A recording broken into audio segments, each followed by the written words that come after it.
tempo. Nós estivemos em Brasília mais cedo esse ano, ministrando para pais do programa do Ministério ONCE. Temos vindo várias vezes, mas eu tinha esquecido de quanto tempo já passou desde nossa última visita aqui. Eu estou, como sempre, acompanhado pela minha esposa, a Carol, que era o Sul, que é conhecido, só que alguns falam que era o Sul, que era o Norte, que era o Oeste, que era o Leste, então ela prefere Carol, alguma coisa assim. É muito bom ver a Meire de novo. Ela e Eudenir eram do nosso grupão de alunos lá do seminário, 2 anos. 2 anos, ficaram na nossa casa toda sexta-feira à noite, junto com os 2 filhos. Eu não sabia se nós estaríamos juntos dessa vez ou não, mas é muito bom também. A recepção tão boa, nossos anfitriões, isso já não é um bom sinal, não. Você não quer sentar com a sua esposa? Acho que vamos começar assim, fazer essa grande mudança, ser como mestre de cerimônia, regente do culto também, tem muita responsabilidade, mas o Enéas, esposo, que nos buscaram ontem, Eliana e Valdir, que corresponderam tanto conosco. Eu almejo essas horas para poder apagar do meu computador todos os e-mails. Acho que tem 230 e-mails só trocando com os irmãos sobre passagem. Nós estamos quase 1 ano. O Reinaldo está aqui também. Reinaldo, que nós iniciamos tudo com ele, já faz acho que pelo menos 1 ano, quase 1 ano atrás. Então é bom agora colocar rosto, com o e-mail, com as correspondências, a nossa expectativa, a nossa oração de estar juntos novamente e, como foi bem colocado aqui, de ministrar a palavra de Deus dentro da área de família. Vamos imaginar que estamos num hotel 5 estrelas, o café já foi, e nós vamos passar o dia todo, vamos tomar as 3 refeições juntos aqui hoje. Em 2 períodos hoje pela manhã nós vamos trabalhar o nosso tema Esperança para a Família do Século XXI. Continuar hoje à noite também, fazer o desfecho. E amanhã à noite, domingo de manhã, porque nós temos que viajar à tarde, nós vamos tratar de outros temas voltados para a família. Vai ser um intensivão. Eu sou coordenador de um programa de mestrado na área de ministério, e nossas aulas são intensivas, 1 semana inteira, 36 horas a aula. Então aqui vai ser um vislumbre daquela experiência, que nós poderemos voltar nossa atenção para uma área que está no coração de Deus desde o primeiro capítulo da Bíblia. Eu não consigo falar, conversar, ministrar sobre a questão da vida familiar sem voltar para o início, para o plano de Deus, a planta de Deus, o design com que Deus fez a nossa família. E nós não temos que passar muito tempo nas Escrituras, é Gênesis capítulo 1, que a família já brota do coração de Deus. O problema é, como você bem sabe, e como todos nós experimentamos, é que algo horrível aconteceu com a família. Essa história é Gênesis 3, que nós vamos tratar hoje à noite. Mas hoje em dia é necessário voltarmos para o Jardim do Éden. É necessário resgatarmos as nossas famílias, para serem mais uma vez em Cristo, o novo Adão, cujo sangue puro foi o antídoto contra o veneno do pecado, o veneno que cursa nas veias da história da raça humana desde Gênesis 3. Nós escolhemos esse tema, temos ministrado nesta área, trabalhando a questão de esperança, porque tem tantas estatísticas que mostram tão claramente para nós o perigo, as dificuldades. Algumas delas nós vamos citar aqui, mas eu não quero focar tanto nas estatísticas de famílias desfeitas, divórcios, imoralidade, e sim erguer os nossos olhos para ver a palavra de Deus, a esperança na cruz de Cristo, na vida de Jesus, o resgate, o reavivamento verdadeiro, não de oba-oba, como nós vemos muito em nossos dias, mas algo sólido, algo profundo, algo arraigado na palavra de Deus. Eu gosto demais de um versículo no livro de Lamentações, inclusive pode abrir a sua Bíblia. Talvez seja estranho começar com um texto de lamentações para falar de esperança, mas é exatamente isso que nós encontramos no coração do livro chamado Lamentações. Se você não é muito adepto a achar livros bíblicos, vai mais ou menos no meio da Bíblia, alguns quarteirões à direita, depois do livro de Jeremias. Jeremias é fácil achar porque é tão grande. Lamentações é um apêndice do livro de Jeremias, de 52 capítulos. São mais 5 capítulos que choram a destruição da esperança de Israel, a cidade santa, Jerusalém, capital, e o centro daquela cidade que era o templo, o lugar da presença de Deus. Só que com a destruição da cidade santa e com o distanciamento da própria presença de Deus, no livro de Ezequiel é muito interessante perceber isso. A presença de Deus vai se levantando e afastando, afastando, afastando, ao ponto de Deus não mais habitar no meio do seu povo. E Lamentações chora sobre isso. 5 capítulos, cada capítulo sendo um poema acróstico. Não sei se você sabia disso. Se você notar na sua Bíblia, Lamentações 1 tem quantos versículos? Lamentações 1. Vamos fazer uma prova aqui. 22 versículos? Ok, minha Bíblia tem o mesmo número, é interessante isso. Capítulo 2, quantos versículos tem? 22. 22. E é capítulo 3. Quantos versículos 66. tem capítulo 3? 66, que é 3 vezes 22. Capítulo 4, quantos versículos tem? 22. E capítulo 5, quantos versículos tem? 22. Note, 22, 22, 66, 22, 22. Tem uma razão por trás disso. O alfabeto hebraico, que é a língua em que esse livro foi originalmente escrito, tem 22 letras. E no texto original de Lamentações, cada versículo começa com uma letra do alfabeto hebraico em ordem alfabética, assim como o Salmo 119. Isso nós conhecemos. Cada 8 versículos começam com uma letra do alfabeto hebraico. A gente não vê isso nas nossas Bíblias, a não ser Salmo 119, que muitas Bíblias colocam Aleph, Bet, Gimel, as letras do alfabeto hebraico. Por que o autor fez isso? Ele canta porque são cânticos fúnebres, o livro de Lamentações, o A a Z do sofrimento do povo de Deus. O profeta chorão, Jeremias, chora a destruição. E capítulo 3, que é o clímax da tristeza, cada 3 versículos começam com a mesma letra do alfabeto hebraico, por isso tem 66 versículos. Mas olha o que nós encontramos, bem no coração do sofrimento. No meio do livro, no início do meio do livro, Lamentações 3:19. Lamentações 3, bem no meio de tudo isso, no fundo do poço. Olha para 21, versículo 21, para começar. Olha aqui o profeta ora: eu quero trazer à memória o que me pode dar esperança. No momento mais angustiante da história do povo de Israel, no fundo do poço do sofrimento, ele eleva os olhos. É muito bom quando isso acontece.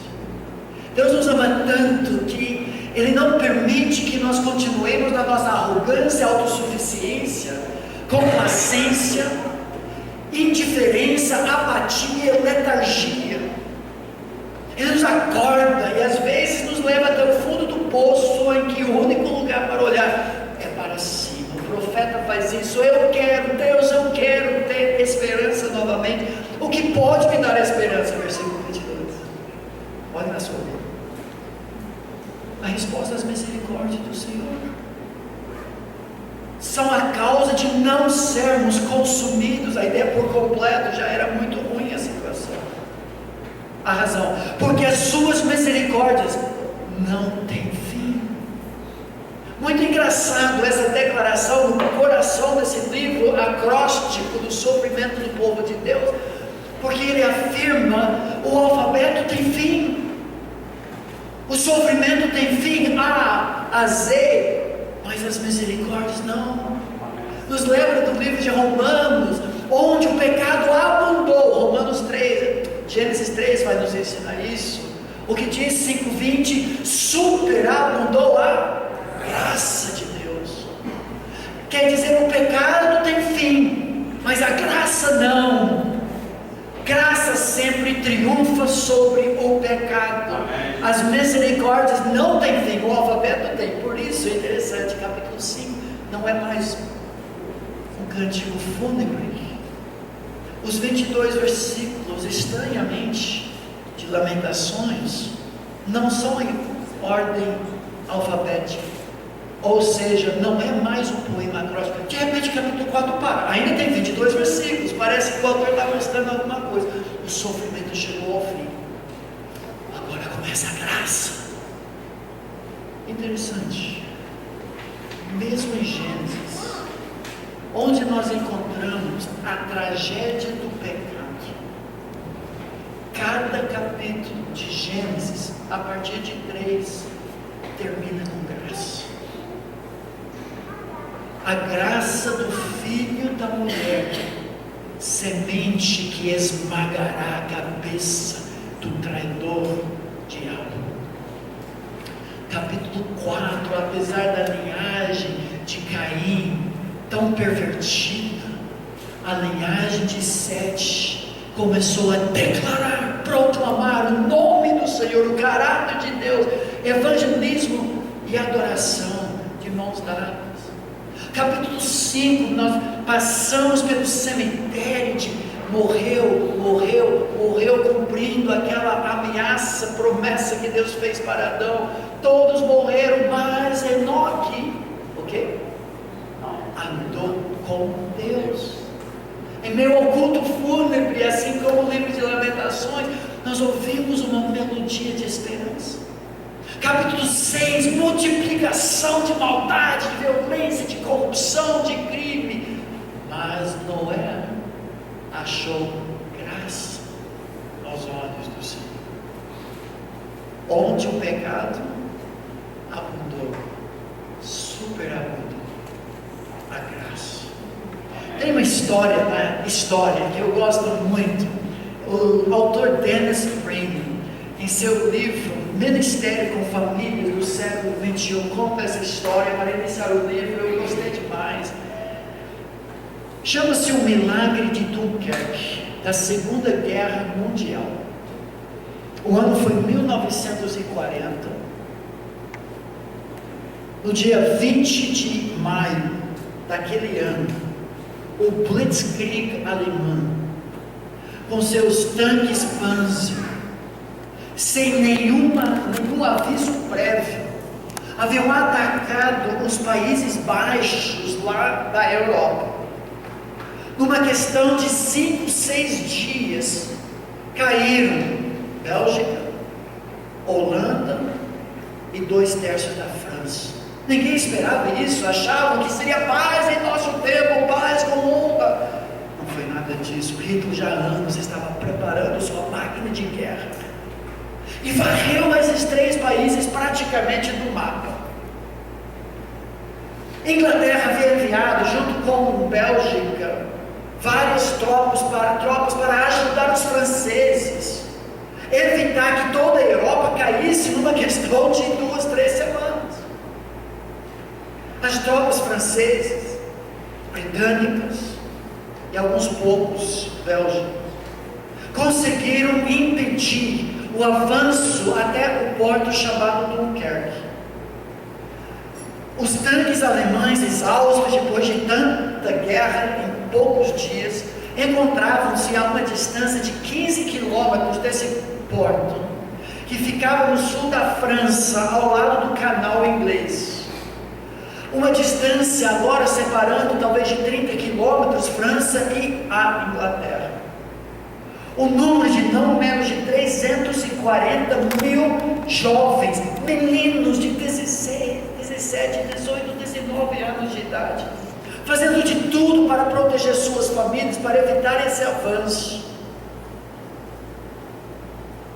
Numa questão de dias, a Luftwaffe, a aeronáutica alemã, junto com o avanço novamente dos tanques Panzer, iria levar para campos de concentração ou para o sepulcro 340 mil meninos.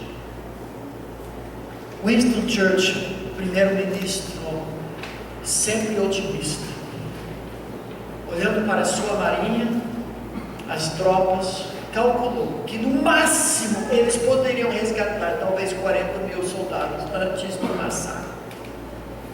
Mas foi então que o inesperado aconteceu.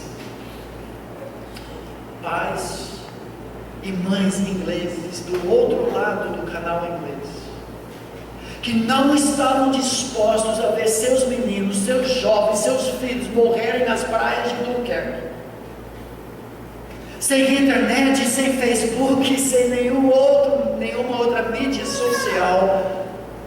861 barcos de pequena navegação, muitos deles não preparados para enfrentar alto mar, começaram a cruzar o canal para resgatar um jovem, 2 jovens, alguns deles remando 17 horas sem parar, enquanto a Luftwaffe entrava tentando matar o máximo número possível. Em 5 dias conseguiram resgatar, através de 861 barcos de pequena navegação, 338 mil jovens.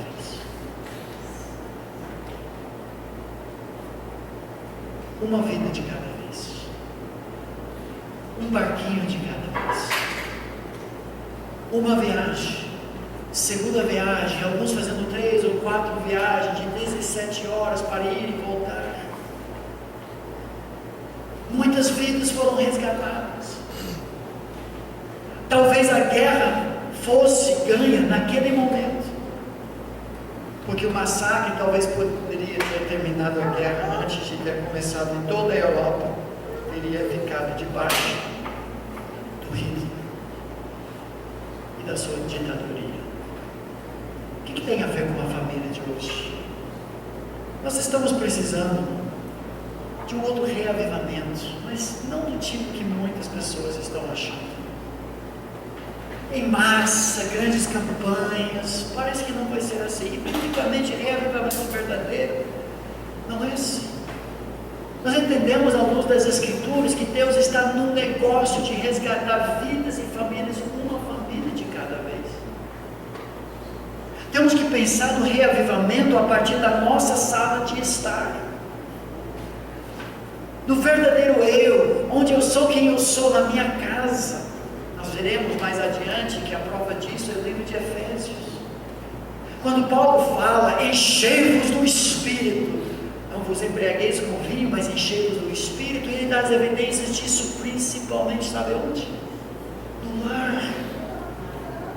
Refazer a família hoje, diante de tantos ataques, tantas campanhas, tantas investidas do inimigo, parece impossível, mas não precisamos pensar em todas as famílias, nós precisamos pensar em nossa família, no nosso legado, no nosso vizinho, no nosso colega de trabalho, na vida dos nossos filhos, no casamento dos nossos filhos, nos nossos netos.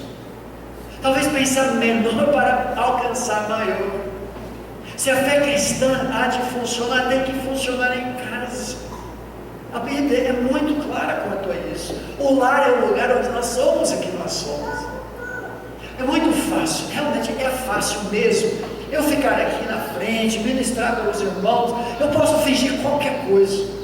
Antônio pode fazer isso, pode ler salmos, pode dirigir cânticos, pode fazer orações bonitas, mas o vamos ver do reavivamento verdadeiro, da plenitude do Espírito, está em casa. Eu fico arrepiado às vezes quando em conferência, pessoa que nem me conhece apresenta como homem de Deus. Eu penso comigo, ele não sabe se eu sou homem de Deus. Quer saber? Passa uma semana na minha casa. Eu deveria e-mail, talvez poderia comentar alguma coisa que já passaram muito tempo na minha casa. Deve ter visto eu brigando com minha esposa, ficando chateado com meus filhos. Então não vou pedir para ela me apresentar aqui, de escuta nenhum. Esse vamos ver. Passe uma semana na minha casa. Porque em casa é que nós estamos à vontade. Nós baixamos a máscara, é muito fácil. Eu fui criado na casa de oração. Eu estava comentando sobre isso. Eu vou falar um pouco do meu avô, que era presbítero na nossa casa de oração nos Estados Unidos por décadas. Foi ele que iniciava o serviço da ceia do Senhor cada domingo. Meu avô volta com 85, 87 anos de idade, morreu na casa de oração. Não estou dizendo que vai acontecer com qualquer um de vocês, né? Mas um homem simples, autodidata, não passou da 8ª série, mas havia memorizado livros inteiros da Bíblia. Me contaram Efésios, Filipenses, Colossenses, Romanos, muitos salmos, provérbios, ele já tinha memorizado. Homem de Deus que teve um ataque dentro da própria igreja, acho que foi antes de servir a ceia, e nunca mais recuperou. Morreu no hospital, mas praticamente morreu.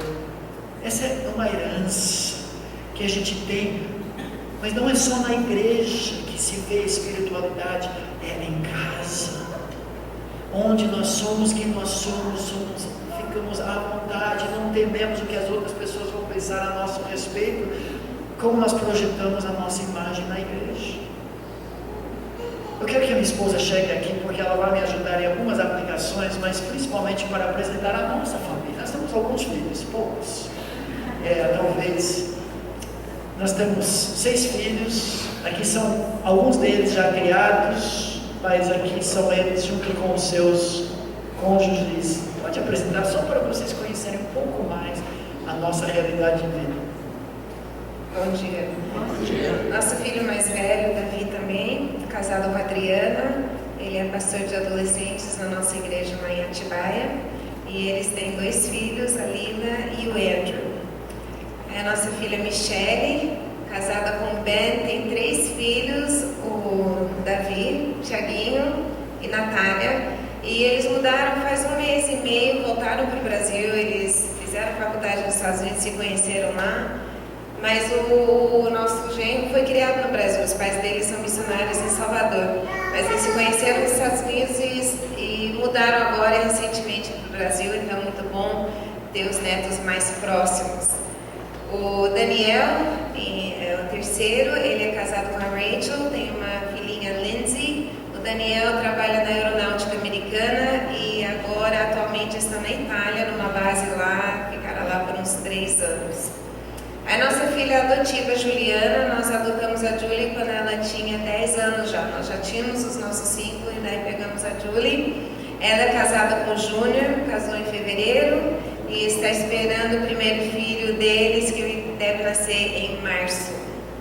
Aí o Steven casou agora em julho desse ano com a Hannah. Ele termina agora mês que vem a sua faculdade de música e ministro de louvor, está nos Estados Unidos. Quem sabe Deus irá trazê-los de volta para o Brasil, é um sonho que eles têm, vamos ver. E a caçula, a única solteira, Keila, atualmente está fazendo faculdade de design de interiores também nos Estados Unidos, e o sonho dela é voltar para o Brasil. Os nossos filhos se sentem muito mais brasileiros do que americanos, então estamos orando que Deus dê um marido para ela que queira morar no Brasil. Então, se você tem um filho jovem, que está fazendo design de interiores, que quer ser arquiteto, tem 8, 9 Davis.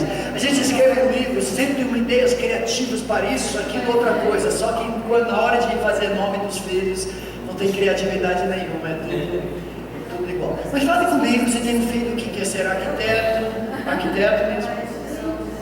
Dá direito porque design interior, arquiteto, está muito certo.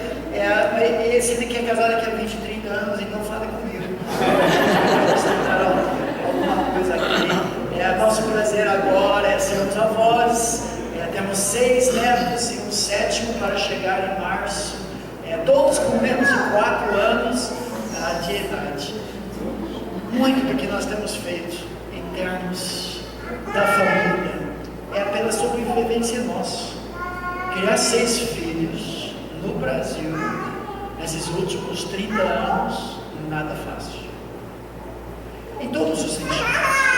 A maioria de vocês talvez venham de uma família muito grande. Eu falo que a gente tem 6 filhos, mas seus pais tiveram 10, 8, alguma coisa assim. Mas mesmo assim a gente fala que coragem, e existe coragem mesmo. Não é fácil. Era coragem porque a gente dirigia Kombi durante 19 anos. Foi o nosso carro. Agora nós temos um carro de verdade. É um Scenic 2004 que a gente usa, que ama demais. Mas em todos os sentidos, financeiros, tempo, energia. Pensei que depois de sair de casa, seria mais moleza para nós, mas pelo contrário. Tem vários aqui que já são avós, e filhos fora de casa, filhos jovens se casando, e as preocupações, as orações, os desperta Déboras, essas campanhas que nós precisamos mesmo, porque o desafio é de sermos em casa o que nós somos na igreja. A grande ideia que eu quero deixar com vocês nesses dias, eu gostaria que nós repetíssemos, é o tema da nossa conferência. O que nos pode dar esperança é colocar essa questão familiar num outro nível. Não é uma questão de conveniência, economia, sexualidade. Família diz muito mais que isso. Em Gênesis 1 nós já encontramos a família feita para refletir a própria glória de Deus. Vamos repetir essa frase? A família existe para refletir a glória de Deus. Eu sei que vocês já sabem disso, mas eu vou mostrar nas Escrituras de uma forma muito especial como é o fato de que um dos instrumentos principais desde Gênesis capítulo 1 é a própria família para ser um espelho da glória de quem Deus é, do que Deus quer fazer na terra. A família foi feita para ser o centro de missões e não um campo missionário.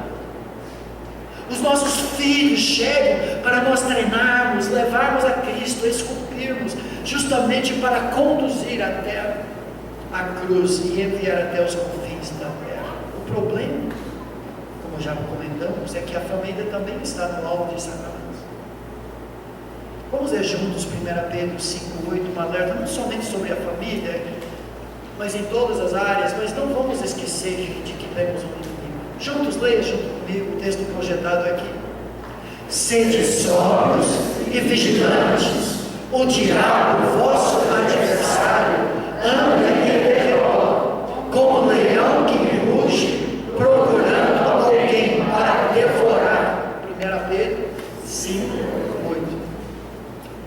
Como comentei, eu não estou aqui para falar do diabo, só das estatísticas ruins, mas não podemos enfiar a nossa cabeça na areia e fazer de conta de que nós não estamos numa guerra espiritual. É guerra. O inimigo mira a sua família, a sua vida, o seu casamento, porque Deus fez a sua família, a sua vida e o seu casamento para servir de espelho, reflexo da glória dele. Esse inimigo não consegue cuspir no rosto de Deus, mas ele cospe no espelho, no reflexo de Deus na sua vida e na minha. Nós vemos isso por todos os lados hoje. Epidemias no Brasil, em pelo menos 2, muitas outras áreas, mas o divórcio e a imoralidade são 2 áreas de ataque direto do inimigo. Separando, rasgando famílias, promovendo padrões de sexualidade que são abomináveis para Deus. Tudo isso começou no jardim, os ataques satânicos. Muito interessante. Em Gênesis 3, Satanás atacou a imagem de Deus na raça humana, não quando era Adão só. Não sei como ou porquê, mas ele esperou a formação completa da imagem de Deus, 2 em 1, refletindo 3 em 1, para iniciar sua subversão da ordem bíblica, da liderança masculina, da submissão respeitosa feminina. Ele conseguiu afastar o casal, sussurrando no ouvido da mulher, subvertendo a ordem bíblica, afastando-a do marido, fazendo com que ela tomasse a frente, e o homem entrando nessa, idolatrando a esposa, as palavras dela, colocando ela e as palavras dela acima das palavras de Deus. E no momento em que comer o fruto proibido, instantaneamente nós vemos os resultados na família. A imagem daquele espelho desfigurado, vandalizado pelo inimigo. Agora o reflexo não é tanto da imagem de Deus, embora ainda continue sendo, mas o casal que queria ser como Deus agora parece mais o diabo. Deus aguarda o homem em sua resposta corajosa diante de Deus, quando Deus dá oportunidade de arrependimento, é apontar o dedo à mulher. Ele parece o diabo, acusa e não faz o papel de proteger e purificar. No Novo Testamento o ataque continua. 2 Timóteo capítulo 3 diz assim: nos últimos dias sobrevirão tempos difíceis. A palavra aqui é terríveis, é usado de demônios. Pois os homens, genérico, homens e mulheres serão, e olha quantos pecados aqui parecem atingir a imagem de Deus, o reflexo dela na família: egoísmo.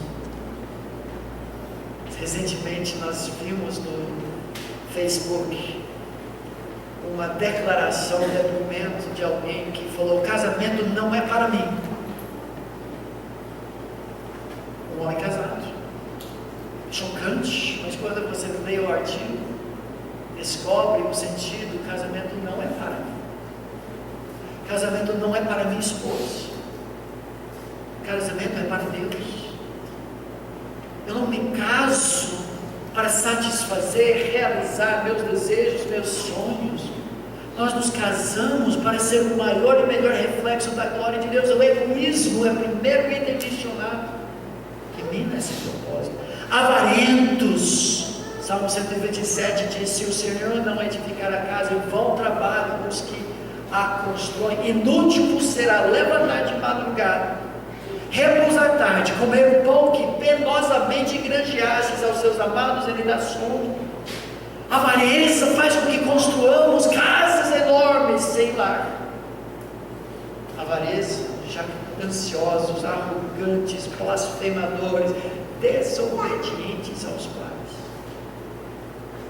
Alguém me deu um artigo, trouxe, eu ainda não li todo o artigo, mas é sobre o que está acontecendo na Suécia. Primeiro país que baniu as palmadas no bumbum da criança. É caos total. Estão perdendo uma geração inteira. Faltou-lhes, assim como tem caído Canadá, Dinamarca, Brasil, Estados Unidos. O inimigo está conseguindo semear a ideia: não discipline seu filho, não contrarie seu filho. Educação é a resposta. O que nós fazemos? Nós criamos diabos mais espertos, desobedientes aos pais, às autoridades, ingratos, irreverentes, desafeiçoados. Não tem mais afeição normal, o que é chamado homofobia em nossos dias, homoafetividade, como é promovida. O inimigo distorcendo valores bíblicos para refletir a glória de Deus, unidade em diversidade, igual a Santa Trindade. Mas homossexualidade é mesmo.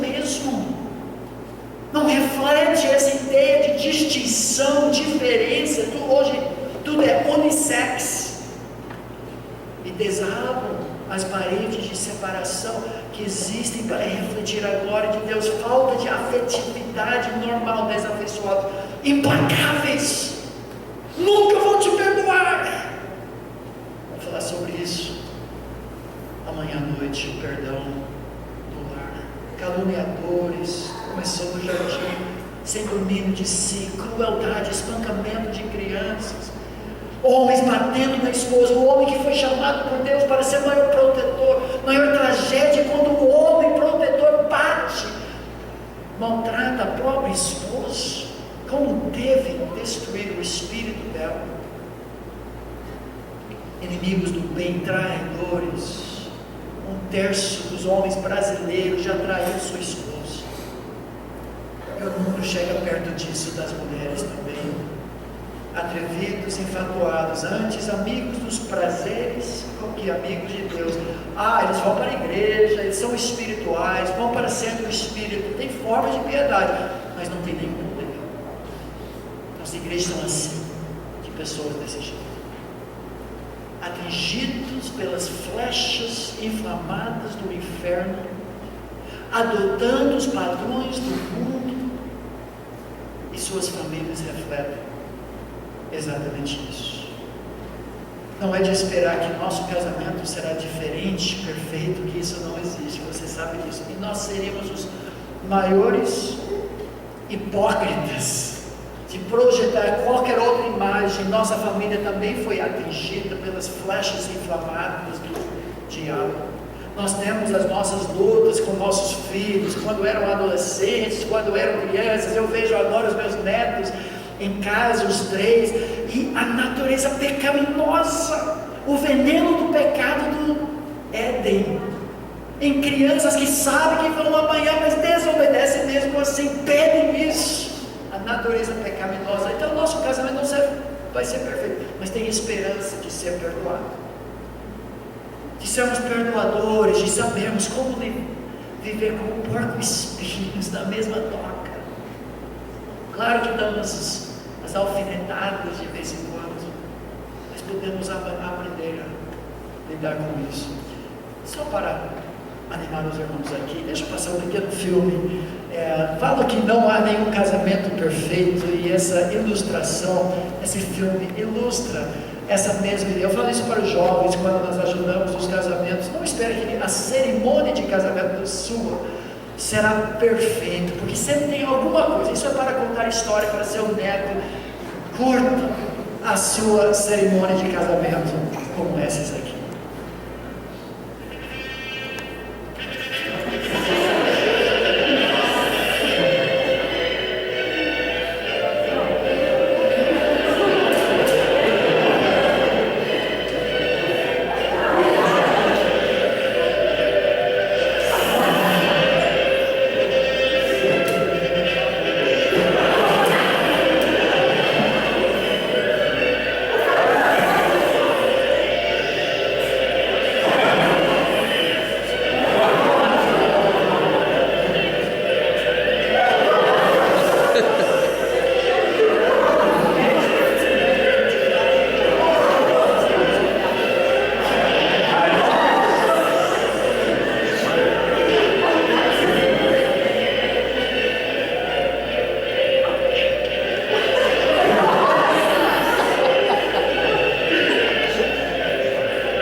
O casamento caiu, e nós sabemos disso. Nós vivemos essa experiência, pecadores debaixo do mesmo teto, e precisamos trazer à memória o que nos pode dar esperança. Mas em outro texto, nós vamos dar um intervalo daqui a alguns instantes. Nós vamos voltar para iniciar 5 princípios bíblicos sobre o casamento. Mas uma base, inclusive, é o lema de uma série de livros, um currículo que escrevemos para igrejas, para casais, usar, chamado Construindo o Lar Cristão. É baseado em Salmo 127. Gostaria que você repetisse essa divisa, do Salmo 127, versículo 1, junto comigo. Se o Senhor não edificar a casa, em vão trabalham os que a constroem. Salmo 127, 1. O versículo fala do negativo, mas transmite uma mensagem positiva. Se o Senhor não edificar em casa, não adianta tudo que você fizer. A palavra diz que são trapos de imundícia. Tudo que é feito sem Jesus. Agora, o outro lado, quando Jesus edificar a casa, quando Deus for o centro, quando a palavra dele nos norteia, apesar da nossa ignorância, da dificuldade, quando adquirimos a sabedoria divina pelo mapa que ele já ofereceu para nós na sua palavra, um mapa que revela esse labirinto tão difícil, a perspectiva de cima, quando nós somos guiados pelo Senhor. Eu chamo isso o GPS do cristão, guiados com a antena ligada no satélite divino. A palavra dele revela para nós as decisões familiares que devem ser tomadas desde o namoro, o noivado e o casamento. Então nosso alvo aqui, nesses 3 dias que estaremos juntos, principalmente hoje, que nós teremos muito tempo juntos, é voltar às bases. O bom senso das Escrituras, que muitos descartaram já faz tempo, e os resultados estão por todos os lados. O bom senso das Sagradas Escrituras para nortear o que Deus fala sobre a família. E para fazer isso, nós vamos começar em Gênesis, mas terminar no Novo Testamento, e descobrir quais são 5 princípios básicos, essenciais e bíblicos para uma vida conjugal bem construída. Esse é o nosso alvo. Mas agora estou com fome de novo. Nós vamos dar uma pausa, entrego a palavra novamente, e na volta, a minha esposa vai falar rapidamente, quando a igreja pede, que nós não vivemos disso, de forma alguma, mas para abençoar os irmãos, nós temos alguns recursos. Primeiro é nosso site, palavraefamilia.org.br. Tem centenas de mensagens, exposições bíblicas, artigos sobre família, informações, material ministerial também. Também uma maneira de entrar em contato conosco. palavraefamilia.org.br. E trouxemos os nossos livros todos com